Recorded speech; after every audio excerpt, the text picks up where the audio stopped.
എന്നമ്മേ നോക്കുന്നു പൂജേ നോക്കേ.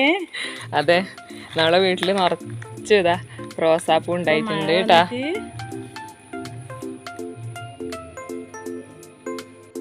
എന്താ നിറച്ചും പൂ പിടിച്ചിട്ട്. അതെ, വേനൽക്കാലത്ത് എല്ലാം ഇലയെല്ലാം ഉണങ്ങിയ മാതിരി ഉണ്ടായിന്. ഇപ്പൊ അതാ എല്ലാം മഴ വന്നിട്ട് തേത്ത് നിറച്ചും പൂ പിടിച്ചിട്ടുണ്ട്, നിറച്ചും മൊട്ടും ഉണ്ട് കേട്ടാ. എന്താ അടിയുടെ എല്ലാം മൊട്ടും പിടിച്ചിട്ടുണ്ട്. 100 പൂവായിട്ടുണ്ടോ. മഴ വന്നതിന് ശേഷം ഇതാ നിറച്ചും പൂ പിടിച്ചിട്ട് പൂന്തോട്ടം നിറച്ചുണ്ട് കേട്ടാ. അങ്ങോളം ഉണ്ട് ഫുൾ പന്നീർപ്പൂ.